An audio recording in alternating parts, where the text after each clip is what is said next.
Saudara Putri Chandrawati telah memberikan keterangan sebagai terdakwa dalam perkara pembunuhan Yosua. Apa implikasi dari keterangan yang disampaikan Putri tadi? Kita bahas bersama dengan penasihat hukum Ferdi Sambo dan Putri Chandrawati, Rasamala Aritonang. Pak Rasamala, selamat malam. Selamat malam. Kita juga akan sapa penasihat hukum Richard Eliezer Roni Talapesi. Pak Roni, selamat malam. Selamat malam, Mbak Livi. Dan juga pakar hukum pidana Suparji Ahmad. Pak Suparji, sehat ya? Sehat, Mbak. Saya ke Pak Suparji dulu. Bagaimana Anda melihat keterangan Putri hari ini? Apakah kemudian bisa membebaskan, paling tidak meringankan Putri dari dakwaan? Ya, pertama bahwa keterangan terdakwa merupakan satu alat bukti di 184 KUHP. Ya. Kemudian yang kedua bahwa keterangan terdakwa tadi itu akan menjadi salah satu pertimbangan majelis hakim untuk mengambil suatu putusan. Nah, yang ketiga bahwa keterangan terdakwa tadi bisa memberatkan atau kemudian meringankan. Akan berimplikasi meringankan sekiranya bahwa apa yang disampaikan adalah sebuah kejujuran, sebuah ketulusan, tidak berbelit-belit, mengakui kesalahannya, menyesali perbuatannya, dan tidak akan lagi melakukan perbuatan tersebut. Sedangkan yang memperberat sekiranya bahwa yang disampaikan adalah itu tidak kooperatif atau kemudian mempersulit dan apa yang disampaikan tidak logis. Nah, kalau kita cermati dari apa yang disampaikan oleh Ibu PC di dalam persidangan kali ini, dalam konteks agenda keterangan terdakwa, ada beberapa hal yang kemudian memang menjadi keterangan yang patut disangsikan. Ya, misalnya soal tadi bahwa ketika terjadi tembak-menembak, dia dijemput oleh suaminya dalam kamar, tidak menanyakan apa yang terjadi di luar itu. Tadi kan hakim seolah-olah kemudian menyaksikan, tidak manusiawi, tidak bertanyakan soal itu gitu loh ya. Kemudian yang kedua bahwa tadi disampaikan juga berkaitan soal dugaan sebuah korban pelecehan seksual, tetapi kemudian tidak melakukan visum dan lain sebagainya. Nah, pada sisi yang lain juga dipertanyakan sebuah korban pelecehan seksual, reaksinya adalah yang paling utama sebuah rasa malu tadi. Tidak ada rasa marah yang kemudian bermaksud misalnya melaporkan atau kemudian mengungkap perkara tersebut, tetapi yang bersangkutan menyatakan bahwa ini ada rasa malu sehingga kemudian tidak menceritakan pada siapapun, termasuk akhirnya kepada suaminya dicerita dan tidak menduga terjadi peristiwa ini. Yang pada sisi yang lain yang cukup menarik adalah tentang apa yang disampaikan oleh majelis hakim bahwa apa yang terjadi di Magelang sebuah ilusi saja tadi itu saya kira hal-hal yang menarik yang menjadi catatan. Tapi lagi-lagi nanti itu akan menjadi pertimbangan majelis hakim itu, Mbak. Ya. Oke, saya ke Pak Rasamala. Itu adalah sejumlah catatan yang dianggap menarik dari persidangan tadi oleh Pak Suparji. Tanggapan Anda, Pak Rasamala? Ya, pertama begini, apa yang disampaikan Bu Putri Chandrawati adalah keterangan secara faktual apa yang dialaminya ya terkait dengan peristiwa yang terjadi di tanggal 7, kemudian terkait juga dengan peristiwa yang terjadi di tanggal 8. Motif terjadinya peristiwa di tanggal 8 disampaikan bahwa kejadian perkosaan atau kekerasan seksual yang di tanggal 7 yang dialami langsung secara detail sebenarnya tadi tidak disampaikan pada persidangan yang sifatnya terbuka karena sebelumnya sudah disampaikan dalam persidangan tertutup. Jadi detail soal bagaimana terjadi peristiwa itu sudah disampaikan dan itu termuat di dalam berita acara perkara gitu. Nah, dalam persidangan sebelumnya keterangan yang disampaikan oleh Bu Putri sudah dikonfirmasi akurasi validitasnya ya. Soal kredibilitas keterangan itu lewat keterangan apsifor psikolog forensik yang menyampaikan bahwa keterangan tersebut disampaikan kredibel, ya, secara kredibel. Jadi bukan hanya keterangan Bu Putri saja, tetapi juga dikonfirmasi lewat sejumlah asesmen pengujian soal keterangan tersebut. Memang kacamata kita melihat dalam konteks bagaimana peristiwa kekerasan seksual terjadi itu tidak mungkin pakai kacamata seorang laki-laki, itu sulit saya pikir. Karena memang ini kejadian kekerasan seksual berdasarkan penelitian itu kerap terjadi pada perempuan dan dalam banyak studi menyampaikan bagaimana seorang perempuan yang mengalami kekerasan seksual kemudian memandang bahwa peristiwa itu sebagai sebuah aib sehingga untuk menyampaikan kepada orang lain itu sesuatu yang sangat sulit sehingga pada dasarnya persidangan hari ini yang juga mendudukan Bu Putri sebagai terdakwa sebenarnya menempatkan kembali korban sebagai korban kembali. Jadi ini viktimisasi sekunder dalam konteks viktimologi sebenarnya. Kalau kita membaca buku-buku soal viktimologi dan juga studi-studi riset soal itu. Artinya apa? Apa yang disampaikan Bu Putri tadi, bahwa untuk menyampaikan ke suaminya saja, dia malu untuk menyampaikan soal aib itu. Dengan mempertimbangkan apakah suaminya setelah disampaikan perkosaan masih mau menerima dia sebagai seorang istri yang sudah pernah mengalami perkosaan. Itu situasi yang sulit. Mungkin kalau Pak Suparji sebagai laki-laki tidak bisa memahami itu. Tapi dalam studi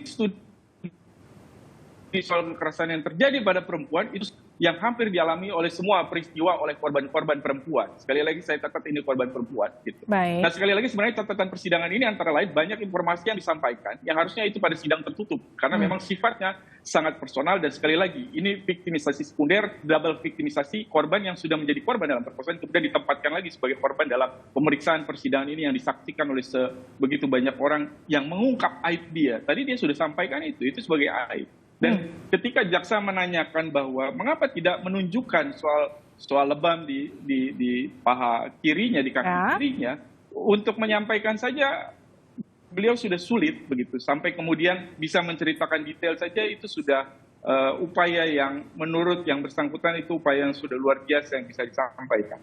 Baik, tapi kan tadi ada pernyataan dari Pak Rasamala, ini tadi ada pernyataan dari Bu Putri yang menyatakan ia tidak mengerti kenapa ia harus jadi tersangka. Seperti yang tadi Anda katakan sudah jatuh tertimpa tangga. Tapi kan pasal yang dijerat ini tidak main-main, pasal pembunuhan berencana 340. Apakah kemudian dari awal tidak ada pernyataan, penjelasan apa yang membuat Putri kemudian dijerat pasal 340?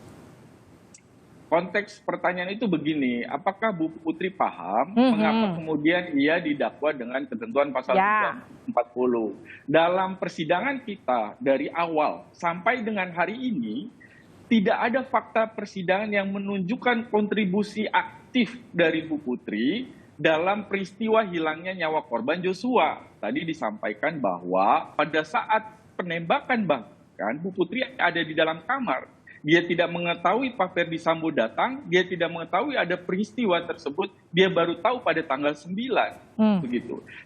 Yang dia lakukan, dia hanya menceritakan kepada suaminya pada tanggal 8 ada kejadian di tanggal 7. Hanya itu saja. Kemudian dia pergi isolasi berdiam di dalam kamar. Itu yang kemudian dijelaskan oleh Bu Putri. Saya tidak paham mengapa kemudian saya didakwa berencana hanya dengan fakta bahwa saya ada dalam peristiwa itu dengan melaporkan ke suami saya, setelah itu saya isolasi di dalam kamar pada saat peristiwa itu terjadi dan tidak mengetahui sama sekali terjadinya peristiwa tersebut.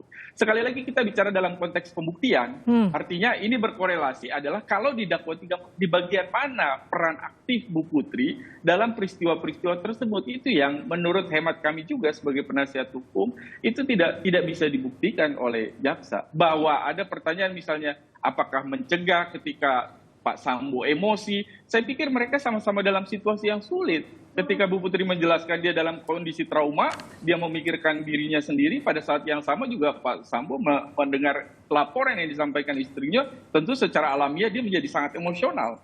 Saya kira itu mesti dilihat secara terbuka ya. Sekali lagi persidangan ini kan tidak hanya menutup diri pada satu informasi, tetapi harus mendengarkan semua pihak gitu. Dan ini didukung dengan keterangan apsifor. Sekali lagi, ini tidak hanya keterangan yang bersangkutan saja. Baik, ada keterangan psikolog forensik, juga ada saksi-saksi yang lain yang melihat walaupun itu setelah terjadinya peristiwa ya. Selamat menunaikan ibadah sholat maghrib untuk Anda yang berada di wilayah Jakarta dan sekitarnya. Kita masih berbincang bersama dengan sejumlah kuasa hukum. Dari Richard Eliezer ada Roni Talapesi, dari Putri Chandrawati dan Ferdi Sambo ada Rasamala Aritonang, juga ada pengamat hukum pidana Suparji Ahmad.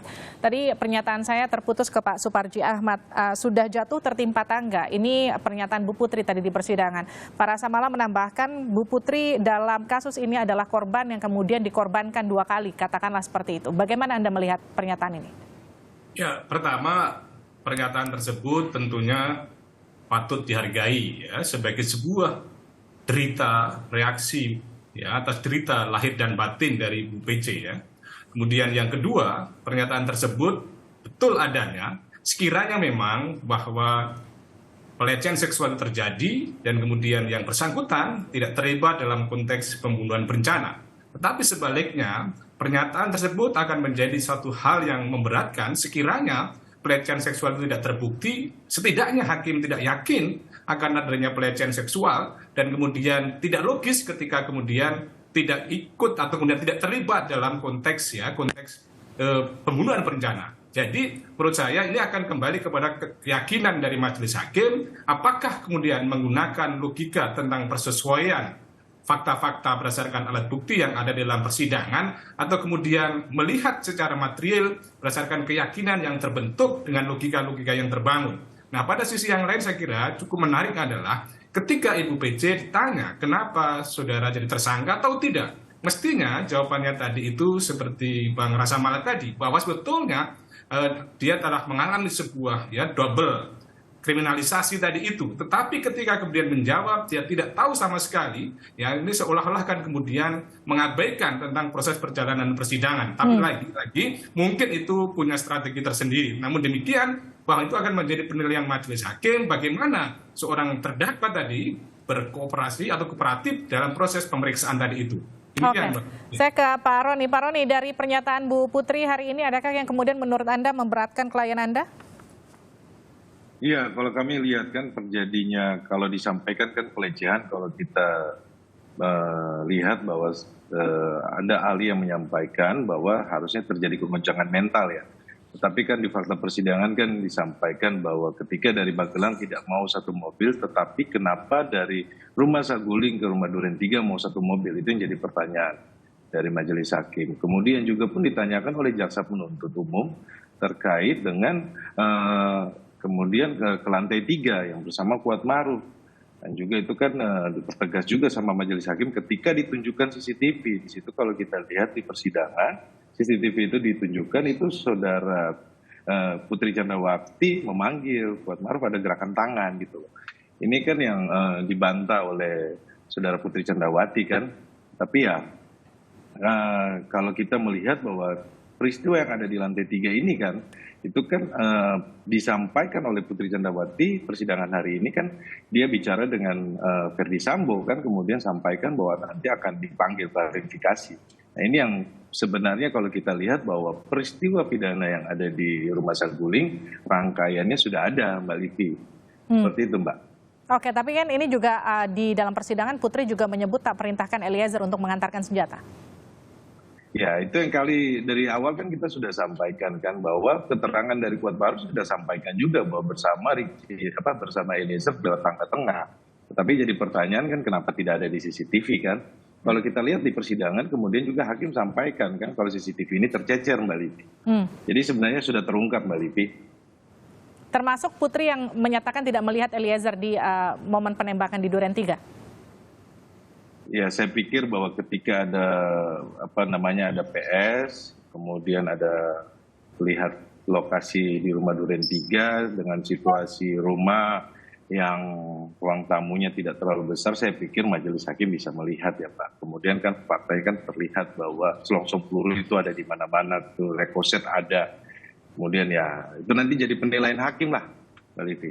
Oke, saya ke Pak Rasa Mala. Ini juga kemudian jadi pertanyaan ketika masyarakat menonton Bu Putri menyatakan bahwa ia tidak melihat adanya jasad Yosua, padahal posisi kamar itu tidak terlalu berjauhan, pintu setengah terbuka, kata beberapa terdakwa di persidangan, dan juga tidak bertanya soal adanya penembakan. Ini sama dengan apa yang kemudian diceritakan Bu Putri terhadap Anda, Pak Rasa Mala? Saya kira mesti diklarifikasi begini, pada saat setelah terjadi penembakan itu, sebelum terjadi penembakan itu, Bu Putri kan masuk ke dalam kamar, ini sesuai fakta persidangan ya, masuk ke dalam kamar, kemudian dia berganti baju. Kalau ganti baju kan nggak mungkin pintunya itu dibuka. Gitu loh. Jadi pintu itu dalam keadaan tertutup, terkunci. Kemudian beliau beristirahat pada saat itu, tidur karena memang keadaan badannya tidak fit begitu. Nah, kemudian pada saat beliau berbaring, terdengarlah suara letusan tembakan tersebut. Jadi pada saat peristiwa itu terjadi, pintu dalam keadaan tertutup. Itu jelas itu fakta persidangan dan juga berkesesuaian dengan saksi-saksi yang lain. Setelah terjadi peristiwa itu baru Pak Ferdi Sambo masuk ke dalam menjemput Bu Putri dan disitulah pintu terbuka. Kemudian membawa Bu Putri, cara membawanya adalah dengan membekap Bu Putri ke dada Pak Ferdi Sambo. Maksud Pak FS dalam keterangannya adalah untuk menghindari jangan sampai Bu Putri bisa melihat bagaimana kejadian yang ada di luar. Memang dia tidak mau memperlihatkan kejadian yang ada di luar kepada Bu Putri.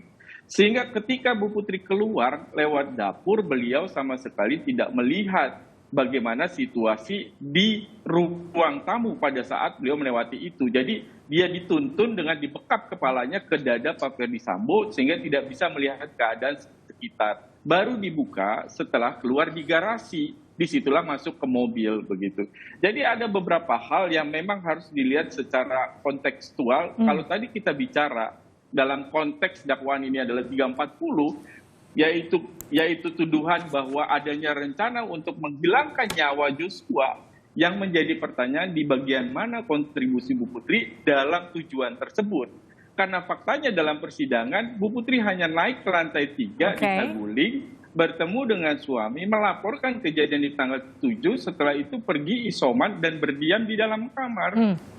Baik, begitu. Jadi artinya tidak mungkin satu kesimpulan nanti ditarik melompat gitu, logikanya melompat, tiba-tiba dia menjadi peserta dalam pembunuhan tersebut. Itu logical fallacy saya pikir dalam konteks pembuktian perkara dalam apalagi kalau nanti sampai dihukum. Oke, ini pertanyaan terakhir untuk Anda Pak Rasamala. Pernyataan Bu Putri hari ini di persidangan apakah cukup untuk meyakinkan hakim untuk meringankan hukumannya nanti? Saya kira apa yang disampaikan Bu Putri hari ini adalah fakta atau keterangan apa adanya yang memang itu yang sudah dialami oleh beliau. Dan keterangan itu terutama soal kejadian apa yang terjadi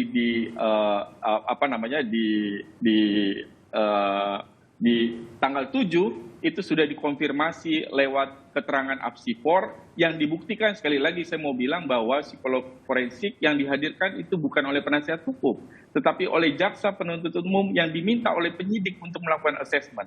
Dan hasil asesmennya, keterangan tersebut kredibel. Artinya ketika ada keraguan-keraguan soal motif apa yang terjadi, jaksa penuntut umum sudah membuktikannya lewat keterangan apsifor yang berkesesuaian dengan keterangan Bu Putri dan juga berkesesuaian dengan keterangan saksi-saksi lain, walaupun saksi lain mengetahui informasi itu setelah terjadi peristiwa di dalam kamar, tetapi itu sebagai bagian petunjuk yang harus bisa dilihat secara lebih lengkap.